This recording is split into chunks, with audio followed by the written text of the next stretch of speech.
Hello everyone, Radhe Radhe. Welcome to the Kuhu cakes. तो आज मैं यहाँ पे बना रही हूँ 2 टायर केक जो कि एनिवर्सरी केक है और जिसका वेट रहेगा 1.5 kg। जिसके लिए मैंने नीचे का जो बेस है वो 1 kg रखा है और ऊपर का जो टेयर रहेगा उसको ½ kg रखूँगी। जिसके लिए मैंने नीचे का जो टिन है वो 7 इंचेस यूज़ किया है और ऊपर का जो टिन है वो 5 इंचेस का यूज़ किया है। तो यहाँ पे मैंने 7 इंचेस के टिन में 300 ग्राम प्रीमिक्स लेकर इसको बेक किया है, जिसकी मैं कर रही हूँ लेयरिंग। और इसके बाद हम इसको कर देंगे क्रम्बल कोट।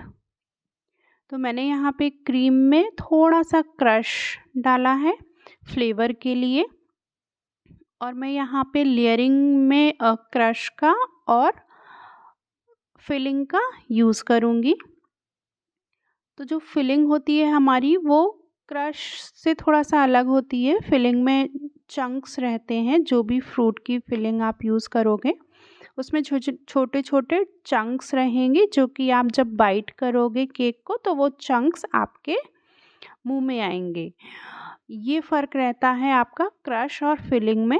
फिलिंग जो है थोड़ा सा कॉस्टली होती है, तो उसके अकॉर्डिंग ही आपको अपने केक के प्राइसेस जो हैं वो सेट करने रहेंगे।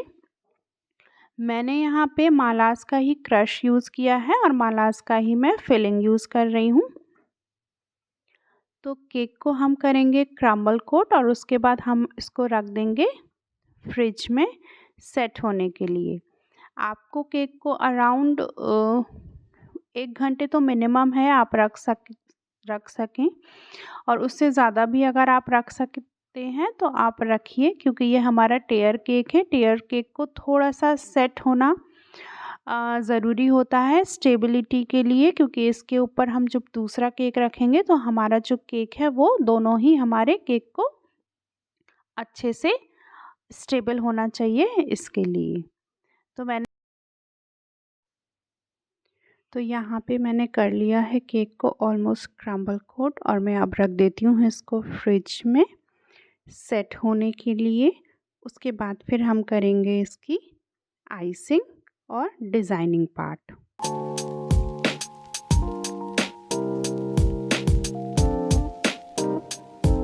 सेम प्रोसेस से दूसरे केक की भी हम लेयरिंग कर लेंगे और इसको भी हम क्रम्बल कोट करके अच्छे से फ्रिज में रख देंगे सेट होने के लिए। उसके बाद हम इन दोनों केक की करेंगे आइसिंग।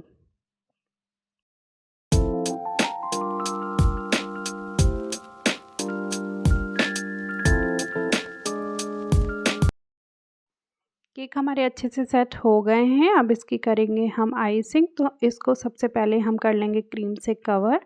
तो इस क्रीम में मैंने 1-2 ड्रॉप ऑरेंज कलर मिलाया है और 1-2 ड्रॉप मैंने येलो कलर मिलाया है। तो इस तरीके से ये इसका कलर आया है।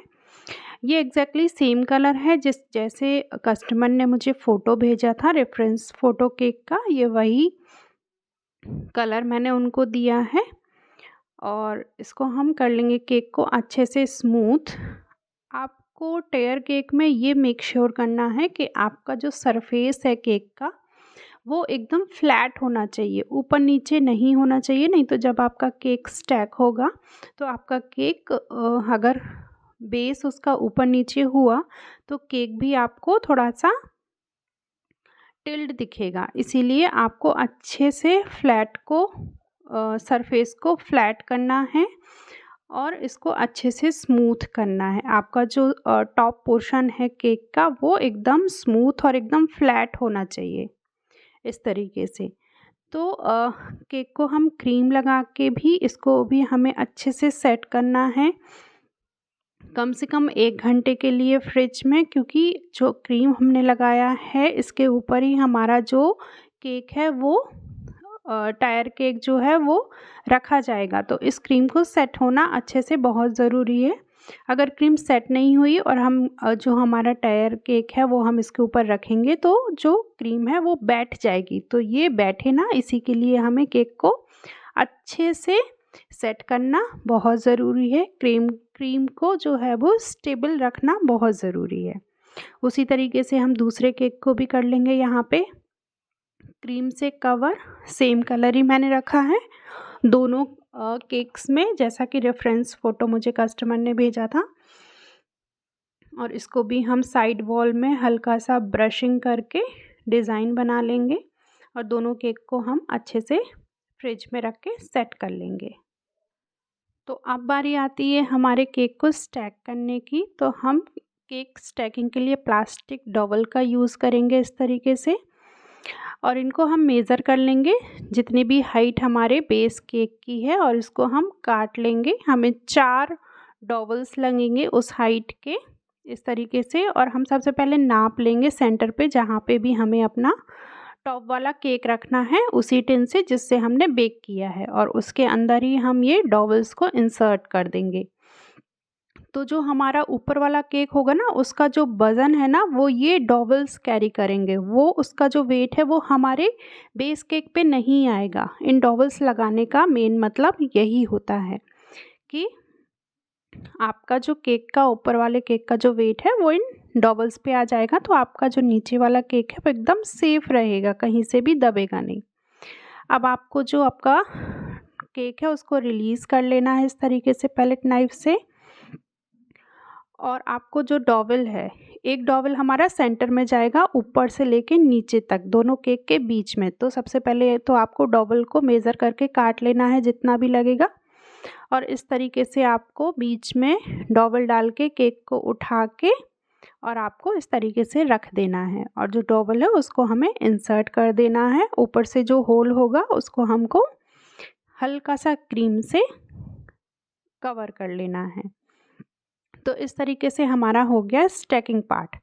आप यहाँ पे पेपर डॉवल्स का यूज़ बिल्कुल भी ना करें, क्योंकि पेपर डॉवल क्रीम में जाते ही सॉगी हो जाते हैं और चांसेस रहते हैं कि आपके केक के ख़राब होने के, तो वो रिस्क ना लें। आप जब भी डॉवल का यूज़ करें तो प्लास्टिक डॉवल का ही यूज़ करें। तो इस तरीके से मेरा केक जो है वो हो गया स्टैक। थोड़ी बहुत क्रीम ऊपर वाला जो बेस रखते हैं तो हटती है, तो उसको हम यहाँ पे कवर कर देंगे इस रिबन से, और अगर आपको लगता है कि क्रीम रिबन से भी कवर नहीं हो रही है तो हल्का फुल्का आप वहाँ पे क्रीम को लगा के भी उसको हम हाइड कर सकते हैं। ठीक है, तो इस तरीके से जो ये रिबन है मैंने इनको रिबन को लगा दिया है। दोनों केक पे हम इस तरीके से इस रिबन को लगाएंगे। उसके बाद हमें यहाँ पे इस केक में करना है आर्टिफिशियल फ्लावर्स की डेकोरेशन, जैसा कि पिक्चर में था। तो मैं बिल्कुल वैसे ही आर्टिफिशियल फ्लावर्स की डेकोरेशन यहाँ पे करूँगी। और एक चीज़ और मैं बताना आपको चाहूँगी कि जब हम केक को स्टैक करते हैं तो आपको ध्यान रखना है, आपको तब टर्न टेबल पे रख के अपने केक को कभी भी आपको स्टैकिंग नहीं करनी है, क्योंकि वो इसी तरीके से रोटेट करेगा जिस तरीके से मेरा ये रिबन लगाते वक्त कर रहा है। तो आपको ये वाली सारी चीज़ें याद रखनी है कि आपको स्टैकिंग करते वक्त केक को कभी भी टर्न टेबल पे नहीं रखना है। रिबन में थोड़ा बहुत अगर आपका क्रीम लग गया है तो उसको टिश्यू पेपर से इस तरीके से हम हटा लेंगे। अब हम इसमें आर्टिफिशियल फ्लावर्स की डेकोरेशन करेंगे। तो जब भी आप आर्टिफिशियल फ्लावर इस तरीके से लगाते हैं तो पीछे आप एक टूथपिक इंसर्ट कर लीजिए, जिससे आपके जो फ्लावर्स हैं उनकी हाइट थोड़ा सा ठीक हो जाती है, वो इंसर्ट करने में भी केक के अंदर प्रॉब्लम नहीं होती है। तो इस तरीके से हम टूथपिक लगाते जाएंगे, और जैसे भी डेकोरेशन हमें करनी है केक के ऊपर हम उस तरीके से केक को डेकोरेट कर लेंगे। ये सारे आर्टिफिशियल फ्लावर्स और आर्टिफिशियल ग्रास आपको कहीं पे भी जो केक मटेरियल शॉप होती है वहाँ पे मिल जाएंगे, या फिर जो आर्टिफिशियल फ्लावर्स की शॉप होती है वहाँ पे भी आप ये जाएंगे। तो इस तरीके से मैंने केक को कर लिया है कंप्लीट। में एक हम लगाएंगे एनिवर्सरी का टॉपर। ये केक हमारा बनके हो जाएगा रेडी। आपको ये केक कैसा लगा हमें कमेंट करके ज़रूर बताइएगा। हमारे वीडियो अगर आपको अच्छे लगते हो तो प्लीज़ शेयर ज़रूर करिएगा। अगर आप चैनल पे नए हैं तो इसको सब्सक्राइब ज़रूर कर लीजिएगा, क्योंकि बहुत सारी नई नई चीज़ें यहाँ पे आपको सीखने को मिलेंगी। मिलते हैं हमारे अगले वीडियो में, तब तक के लिए राधे राधे।